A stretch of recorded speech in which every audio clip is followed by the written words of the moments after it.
Welcome back. It's still the bumper breakfast, and of course the last lap of the conversation for today. We're talking about the full reopening of schools, and it's quite interesting that babies and toddlers are now free to go to school. Mrs. Abosede Adelaja, the Permanent Secretary of the Ministry of Education, Lagos State, joins us on the bumper breakfast table this morning. Good morning, ma'am. Good morning. Good to have you. Oh, she looks so pretty and so calm. You know when they say "Are tutu."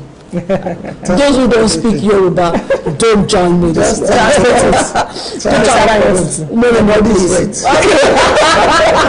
You said we should translate it. No, not that kind of translation. Welcome. It's good to have you here. We've come a long way with the fight against COVID-19, and the Ministry of Education was one of the most affected so far. So I must take your first reaction to the fact that babies can now go to school. Well, looking at everything so far so good, it's like we started gradually testing the waters. We started with the SS3, we reopened and looked at how we will cope, and by the grace of God we did. They wrote the exams, and to the glory of God everything went smoothly, and there was no case of COVID infection from any quarters. So we now said, okay, let us move a little bit further again. Let's try GS3, because they are supposed to write terminal examinations as well. So we said, okay, GS3, and since the SS3 had passed out, let us now call in SS2 so that they can start early preparation towards their own terminal examination next year by the grace of God. So we said SS2 to resume in their schools so that their schools will not be empty, and GS3. And we started too, and to the glory of God as well, GS3 they finished the basic examination certificate, basic examination certificate. And here we are. We realize that God has been helping us, and looking at the records in the state, it's like the pandemic is going down. The rate of attack is reducing. I was about asking you that question, ma'am. That does it mean that we are now in post-COVID, that there is no COVID again? No, no. Going back to schools? No, it's just that it has the epidemic had greatly reduced. Okay. And looking at it, that is within control, following the guidelines. Now we realize that education is also important.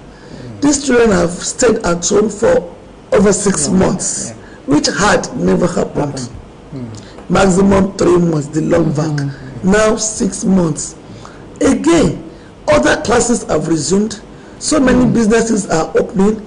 Parents are in dilemma of who to take care of these children. You know, the crashes, the preschools serve as a support to parents when they go to work, to have a place to keep these children.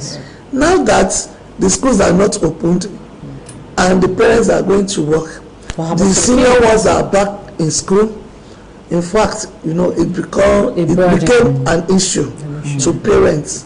And we realized that since it's going down and God has been helping us, all we just need to continue is strict supervision to ensure compliance to the rules. We believe with that we are able to cope. But let me ask a question. During the period of the WAEC in Lagos, because some other states of the Federation recorded cases, you had WAEC, you had BC. Was there any case? There was no case to my knowledge. To your knowledge in Lagos. Amongst all the cases you're talking about, not in Lagos. No, of course I know. Every other state, you know. Any report during that period in Lagos. In Lagos.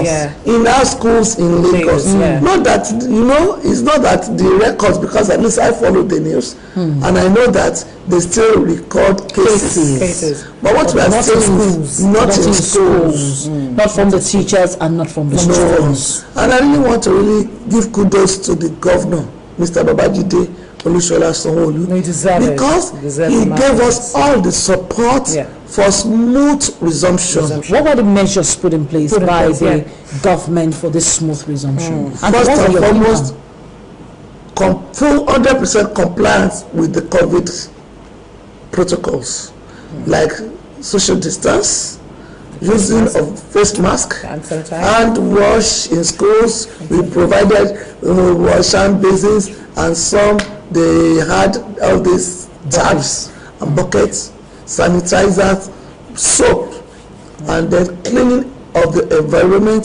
fumigation, to ensure that all contaminations are clearing the entire premises and making sure the schools are neat from time to time. But now that you're going back to school, which means the population, for example, let's take Ikosi High School, for example. It was junior high, just finished their BCE. They distributed them into, rather than the 90 per class, they went to 30 per class when they were about to resume. Now that they've done 30, the children are out of class. They're done with this exam. The classes they used belong to other classes, which you have asked to resume on Monday. Yes. How is the government going to ensure social We are mindful of that. And so in Lagos State, what we planned is, the situation are not the same in all schools. Definitely. Schools that are highly or densely populated. What we have advised and the plan we have put in place is that they have staggered classes. That's the two sections. Yes. If you come like the senior, if it is the junior school, if GS3 is in school on Monday, GS2 will come on Tuesday, and like that, so that's staggered. Then we've made provision that when they are at home, the online lessons still continue. We have not stopped, so that they can continue with that at home. And teachers also give them homework that